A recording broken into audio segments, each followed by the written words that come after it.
రైతు బంధు వేసినామని చెప్పి ఈ సంవత్సరం అబద్ధం ఆడినటువంటి విషయం నేను ఈ సందర్భంగా గుర్తు చేస్తా ఉన్నాను. 93% రైతులకి మరి రైతు బంధు వేస్తే మరి మిగతా రైతులంతా ఎక్కడున్నట్టు? ఒక రైతేమో 3.5 ఎకరాలకి మాత్రమే వేసినాం, 5 ఎకరాల వరకు మార్చి 31 వరకు వేస్తామని ఒక మంత్రి గారు మాట్లాడతారు. ఒక మంత్రి అసలు మేము అంతటా వేసేసినాం, వేయలేదని ఎవరన్నారని ఒక మంత్రి దబాయించేటువంటి ప్రయత్నం చేస్తారు. ఇక స్వయంగా క్యాబినెట్ సమావేశం తర్వాత కేవలం మేము 93% వేసినాం, కేవలం 7% ఉన్నారని అబద్ధాలు చెప్పేటువంటి ప్రయత్నం చేస్తూ ఉన్నారు. తెలంగాణ రైతాంగం అంతా కూడా ఇవాళ ఆవేదనతో ఉన్నది. ఒకవైపేమో ఈ కరువుకు సంబంధించినటువంటి పేరు మీద రైతులకు నీళ్లు, కరెంటు, రకరకాల ఇబ్బందులు ఒకవైపు వస్తూ ఉంటే, ఇంకొక వైపు ఆసరా ఉండాల్సినటువంటి ప్రభుత్వం ఆసరా లేకుండా రైతు బంధును ఎగ్గొట్టేటువంటి పని చేస్తుంది. 15,000 ఇస్తామన్నారు, మేము ఇచ్చిన 10,000 గత ముఖ్యమంత్రి గారు తీసుకున్నటువంటి నిర్ణయం ప్రకారమే 10,000 వేసేటువంటి ప్రయత్నం చేస్తూ ఉన్నారు. ఒక్కొక్క అబద్ధం ఇవాళ బయటకు వస్తూ ఉన్నాయి. ఇప్పుడు బట్టి విక్రమార్క గారు మాట్లాడినటువంటి మాటలు కానీ, లేకుంటే నిన్న జూపల్లి కృష్ణారావు గారు మాట్లాడినట్టు కానీ, నిరుద్యోగ భృతి మీద బట్టి విక్రమార్క గారు ఉప ముఖ్యమంత్రి గారు ఏం మాట్లాడినరో మనం అందరం కూడా చూసినాం.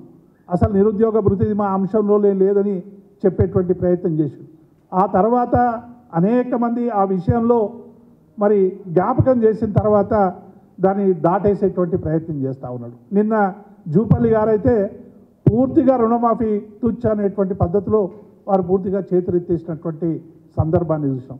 అంటే ఇచ్చిన హామీలన్నింటినీ కూడా ఇవాళ పూర్తిగా ఏరు దాటినాక అన్నట్టు ఇవాళ ఎన్నికలు అయిపోయినాక అధికారంలోకి వచ్చినాం కాబట్టి ఇక చూసుకుందాంలే అనేటువంటి పద్ధతిలో మాట్లాడుతున్నటువంటి పద్ధతి చూస్తూ ఉంటే ఇవాళ నిజంగా తెలంగాణ రైతాంగం అంతా కూడా మరి తీవ్రమైనటువంటి ఆగ్రహంతో ఉన్నటువంటి విషయాన్ని నేను ఈ సందర్భంగా గుర్తు చేస్తూ ఉన్నాను. అట్లాగే రెండవది, ఈరోజు రైతులు నీళ్లు కావాలి, రైతాంగానికి నీళ్ళు ఇవ్వాలి, రైతాంగానికి సంబంధించిన సమస్యలు పరిష్కరించాలి. లక్షల ఎకరాలు ఎండిపోతూ ఉన్నాయి.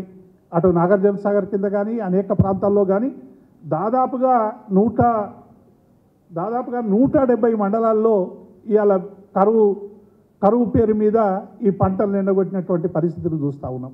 ఈ 170 మండలాలకు సంబంధించి మొన్న మా నాయకులు హరీష్ రావు గారు చాలా స్పష్టంగా 170 మండలాల్లో 20 లక్షల ఎకరాల వరకు మరి పంట ఎండిపోయిందని వారు చెప్పి, రైతాంగాన్ని ఆదుకోకపోతే, రైతాంగం పట్ల ప్రభుత్వం కన్సర్న్ చూపకపోతే, రైతాంగానికి నష్టపోయినటువంటి వ్యవసాయంలో నష్టపోయినటువంటి నష్టపరిహారం చెల్లించకుంటే లక్షలాది మందితో సెక్రటరియట్ను ముట్టడిస్తామని మా నాయకులు హరీష్ రావు గారంటే, వారు దాన్ని అసలు 20 లక్షల ఎకరాలు ఎక్కడ ఎండిపోయిందని ప్రశ్నలు వేస్తూ ఉన్నారు. ఒక ప్రతిపక్ష పాత్రగా తెలంగాణ రైతాంగ ఆకాంక్షల్ని హరీష్ రావు గారు ప్రభుత్వ దృష్టికి, ప్రజల దృష్టికి తీసుకొస్తే దాన్ని ఎద్దేవా చేసేటువంటి ప్రయత్నం చేయడం ఇవాళ ఎంత మాత్రం తగదు. మీరు చెప్పండి, ఎన్ని ఎకరాల్లో, ఏ మండలాల్లో ఏం చేసిండ్రు, కరువు ఈ రైతులకు సంబంధించినటువంటి విషయంలో ఏ మేరకు మరి నష్టపరిహారం చెల్లించు, ఇటువంటి విషయాలు ఏమీ మాట్లాడకుండా కేవలం మా మీద ఎదురుదాడి చేసేటువంటి ప్రయత్నం చేస్తూ ఉన్నారు. ఏమనంటే మీరు అది చేయలేదు, ఇది చేయలేదు, గత ప్రభుత్వం చేసినటువంటి పనులన్నీ కూడా పనికిరావు అనేటువంటి పద్ధతిలో ఇలా ఎదురుదాడి తప్ప ఏ ఒక్కటి కూడా ప్రజల ఆకాంక్షలకు సరైనటువంటి పద్ధతి చేయలేదనేటువంటి విషయాన్ని నేను ఈ సందర్భంగా గుర్తు చేస్తూ ఉన్నాను. అలాగే రెండవది కూడా ఇలా మాకు అప్పులు చేశారు, 6 లక్షల అప్పులని ఒకరు, 7 లక్షల అప్పులని ఎవరు, అనేక శ్వేతపత్రాలు విడుదల చేసినటువంటి రాష్ట్ర ప్రభుత్వం వచ్చిన 100 రోజుల్లో ఎంత అప్పు చేశారు ఎవరైనా, ఏ మంత్రి అయినా చెప్పిండా? ఇలా 18,300 కోట్ల రూపాయల అప్పులు తెచ్చిందని పత్రికలు రాస్తూ ఉన్నాయి, అనేక సంస్థలు చెప్తా ఉన్నాయి. 18,300 కోట్లు తెచ్చి ఏం చేసిండ్రు? ఇవాళ ఏ ఒక్క హామీ అమలు చేయలేదు. కేవలం రైతు బంధుకు సంబంధించి వాటికి తప్ప నెల నెల జీతాలు తప్ప అసలు ప్రభుత్వం సంక్షేమానికి ఎక్కడ ఏం ఖర్చు చేస్తూ ఉన్నది? దేని మీద పెట్టింది డబ్బులు? ఏం విద్యుత్ మీద ఏం డబ్బులు పెట్టిండ్రు, రుణమాఫీ మీద ఏం డబ్బులు పెట్టిండ్రు, రైతు బంధు మీద ఏం డబ్బులు పెట్టిండ్రు, ఉద్యోగులకు DA 4 DL చెల్లిస్తామన్నారు, తక్షణం చెల్లిస్తామన్నారు, ఉద్యోగులకు సంబంధించిన బకాయిలన్నీ చెల్లిస్తామని చెప్పిండ్రు. ఏం చేసిండ్రు? ఏం చేయకుండా ఇలా 18,300 కోట్లు అప్పులు తీసుకొచ్చి గత ప్రభుత్వం అప్పులు చేసిందనేటువంటి బదనాం చేసేటువంటి ప్రక్రియకు వీళ్ళు ఒడిగడతా ఉన్నారు. అందుకే హరీష్ రావు గారు ఏదైతే మాటలు మాట్లాడిండో దాని మీద ఇలా జూపల్లి మాట్లాడినటువంటి మాటల్ని మేము తీవ్రంగా ఖండిస్తూ ఉన్నాం. హరీష్ రావు గారు ప్రతిపక్షంలో ఉన్న, పాలకపక్షంలో ఉన్న, శాసనసభ్యుని ఉన్న, మంత్రిగా ఉన్న ఎన్నడైనా ప్రజల పక్షం మాట్లాడిండు. కావాలంటే మీరు ఎన్నైనా ఉదాహరణలు మనం అనేకం చెప్పొచ్చు.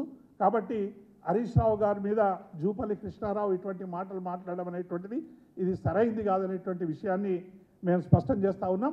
రైతులకు ఇచ్చిన హామీలు మొదలు అమలు చేయండి, పరిపాలన మీద దృష్టి పెట్టండి, ఇచ్చిన హామీలలో ఏమేం చేసినాం ఏమేం చేయలేదనేటువంటి చెప్పండి. కానీ ఏదైనా అడిగితే ప్రతిపక్షం మీద దాడి చేసేటువంటి పద్ధతిని మానుకోవాలని మేము ప్రభుత్వానికి విజ్ఞప్తి చేస్తూ ఉన్నాం. అట్లాగే ఉద్యోగాలకు సంబంధించి కూడా ఇలా ఉద్యోగాలు మేము 25,000 ఉద్యోగాలు ఇచ్చినామని చెప్పి ఊదరగొట్టుకుంటా ఉన్నారు. నిజమే, 25,000 ఉద్యోగాలకు సంబంధించి అనేక నోటిఫికేషన్లు ఇచ్చి ఎగ్జామినేషన్ పెట్టి రిజల్ట్ వచ్చి చిన్న సాంకేతిక కారణాల వల్ల మేము ఇవ్వలేకపోయినటువంటి ఉద్యోగాలు ఇవ్వడం సంతోషమే. అయితే మరి ఉద్యోగాలకు సంబంధించినటువంటి అనేక విషయాలు ఇలా బయటకు వస్తూ ఉన్నాయి. గురుకులాలకు సంబంధించి కావచ్చు, ఇంకొకటి కావచ్చు.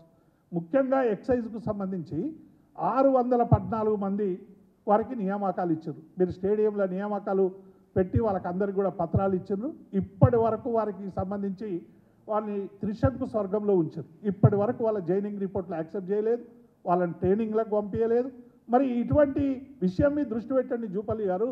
ఎందుకంటే మీ శాఖ ఎక్సైజ్ శాఖలో ఉన్నటువంటి సమస్యల పరిష్కారం కోసం ప్రయత్నం చేయండి. మీరు ప్రయత్నం చేసి, ఎందుకంటే 5 ఏళ్ళు బీఆర్ఎస్ పార్టీ, ఆనాడు టీఆర్ఎస్ పార్టీ ప్రభుత్వంలో కూడా ఉన్నారు. మీరు ఆనాడు అనేకం చూసిండ్రు, ఎక్కడ ఎండిపోయినాయి. ఇప్పుడు ఎండిపోయినటువంటి వాటి మీద హరీష్ రావు మాట్లాడితే మీరు ఎగురుతున్నారు కదా. మరి ఆ 5 ఏళ్లలో ఎన్నడైనా పాలమూరులో 1 ఎకరమైనా ఎండిపోయిందా చెప్పండి. మీ 5 ఏళ్లలో మీరు మంత్రిగా ఉన్నారు కదా, ఎన్నడైనా ప్రభుత్వ దృష్టికి ఆ రోజు మంత్రిగా కానీ ఇంకొకటిగా కానీ ముఖ్యమంత్రి గారి దృష్టికి తీసుకొచ్చిర్రా?